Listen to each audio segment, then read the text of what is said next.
Bonjour, eh bien on va continuer nos petites vidéos à partir de mon ouvrage La sagesse politique de Frédéric Chalois aux éditions Livre et Loire.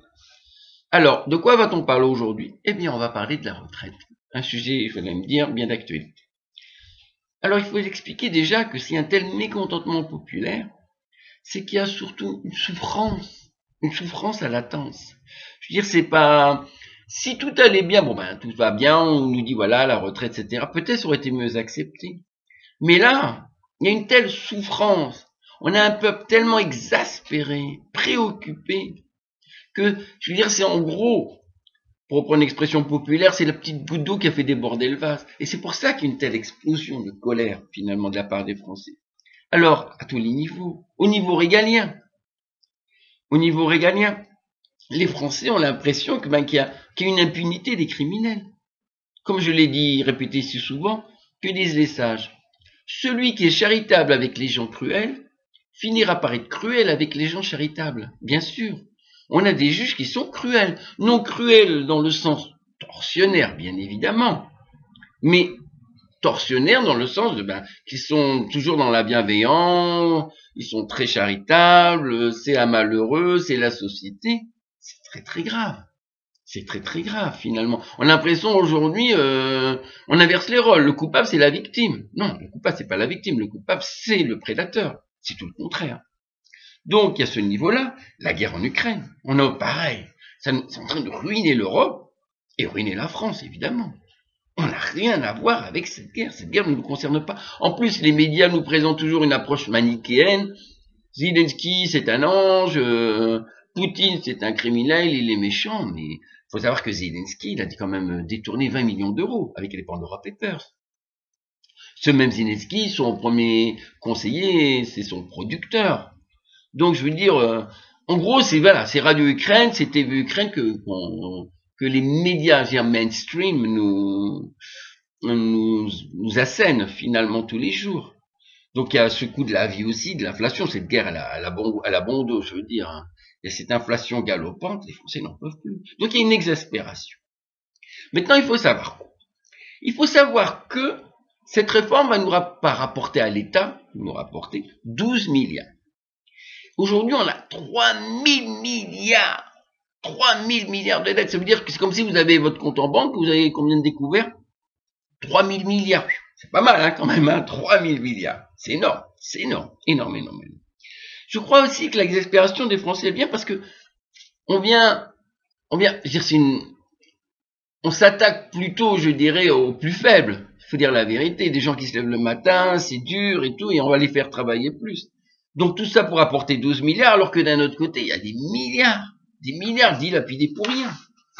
Donc déjà, le juge Prats, donc il a parlé, je veux dire, mais il y a des milliards qui s'en vont comme ça des caisses de l'État, qui vont à l'étranger, qui vont là. Il faut savoir qu'une grosse partie des bénéficiaires de la CAF ne vivent pas en France. Les mineurs étrangers, ça nous coûte une fortune. Ça fait animer, je veux dire, les acteurs sociaux, les juges, les policiers, tout ça, il faut les payer, ces gens-là. L'AME, l'aide médicale aux étrangers, ça coûte aussi beaucoup d'argent. Je ne suis pas raciste, attention. Hein. Les paradis fiscaux aussi, c'est des milliards qui s'en vont. Et on ne sait pas où. Je veux dire, donc, il y a tout ça, ça s'agrègue, ça s'ajoute, et on vient nous embêter, tout ça pour 12 milliards. En fait, la macronerie, c'est ça. La macronerie, c'est s'en prendre aux plus faibles. C'est s'en prendre. Il faut savoir que, alors attention, hein, je suis pas là pour vous dire tous les riches sont méchants, tous les pauvres sont gentils, pas du tout. Hein. Mais il faut savoir que les riches ne sont jamais autant enrichis sous la macronerie, bien sûr. Monsieur Macron, il n'a pas de programme. Son programme, c'est diviser pour mieux régner. Tout simplement. La macronerie, c'est quoi? C'est une boîte vide. Tout simplement une boîte vide. Une boîte vide. Hein. Tant qu'à l'Europe, l'Europe c'est quoi? Elle est en train de vider. Elle redistribue l'argent. Elle prend l'argent des classes moyennes pour les distribuer à droite à gauche. Non. L'Europe c'est quoi? Ursula von der Leyen, c'est-à-dire Ursula von der Leyen c'est quoi? L'Europe c'est moi. Voilà. Non, l'Europe c'est pas Madame Ursula. L'Europe c'est beaucoup de monde, c'est toute une vie. C'est pas Ursula von der Leyen. Donc c'est ça qui explique un peu toute cette exaspération des Français. C'est ça qui les agace, d'accord? Alors, et les Français, eh ben, ils en ont assez qu'on se moque d'eux, tout simplement. Et que l'État, ils veulent que l'État fasse son travail. L'État français, son travail, c'est quoi? Ben, c'est de les protéger les Français, et non de les dépouiller, parce que c'est ce qu'ils sont en train de faire. C'est ça la macronerie. Macronerie, ce n'est pas nullement au niveau régalien, à tous les niveaux, ce n'est pas protéger les Français, mais de les dépouiller. Alors maintenant, on va aller directement à notre sujet principal, la retraite. Alors, la retraite. À la retraite, déjà, on part toujours d'un seul aspect, l'aspect économique. Nous, on a toute autre approche. Nous, on va dire, il y a 3 aspects dans la retraite. Alors, premier aspect, c'est le savoir. Le savoir accumulé. J'ai appris énormément de choses pendant que je travaillais, et après, bye bye. Je m'en vais. Au revoir. La retraite, contrairement à ce qu'on peut penser, c'est pas une sinécure. C'est pas la panacée de tous les bonheurs. Vous savez, les sages posent une très bonne question. Ils disent, quel est le plus grand besoin de l'homme? Vous savez, la réponse, elle est extraordinaire. La réponse, c'est quoi? Le plus grand besoin de l'homme, ben, c'est justement d'être un besoin. C'est-à-dire que la pire chose qui puisse vous arriver, c'est que personne n'ait besoin de vous. C'est ça qui est terrible. Et c'est un peu ça, fait là. Il faut savoir que il y a des gens, ils se retrouvent à la retraite, ben, ils se sentent parfaitement inutiles, complètement inutiles. Et c'est justement, et il déprime. Donc voilà, la retraite, c'est pas une sinécure, c'est pas la panacée de tous les bonheurs. Alors maintenant, c'est quoi la solution? Alors la solution est toute simple.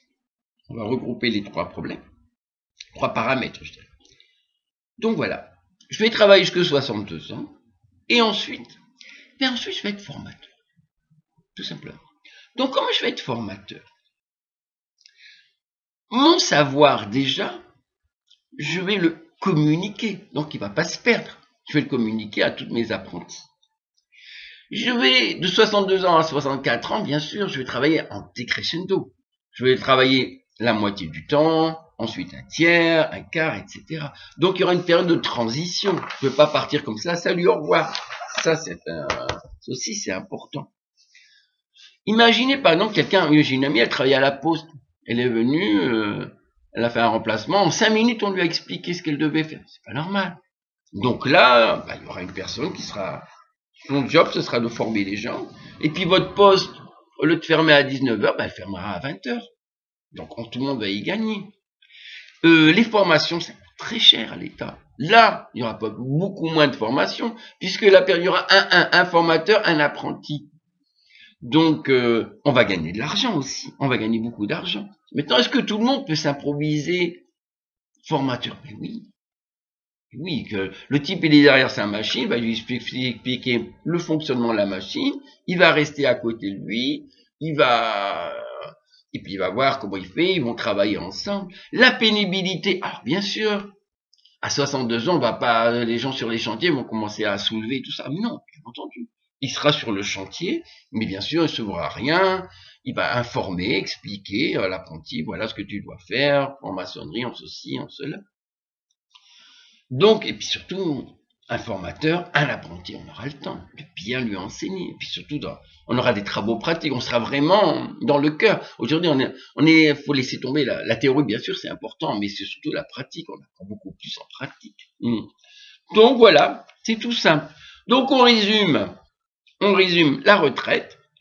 À la retraite, les personnes à partir de 62 ans seront formateurs, formatrices aussi.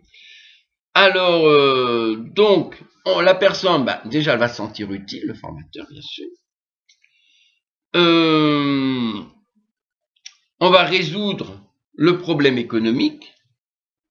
On va aussi résoudre le problème du savoir aussi, le savoir qui a été communiqué. Et voilà. Et je pense que si on fait une loi comme ça, elle sera beaucoup, beaucoup mieux acceptée qu'une loi comme ça imposée, faire travailler les gens alors qu'ils ne peuvent même pas, qu'ils ont beaucoup de mal. Ça sert à rien. C'est une loi idiote. Les lois Macron, c'est une loi idiote. Je pense. Voilà. Écoutez, bonne continuation. Au revoir. Et n'hésitez pas à vous abonner à ma chaîne.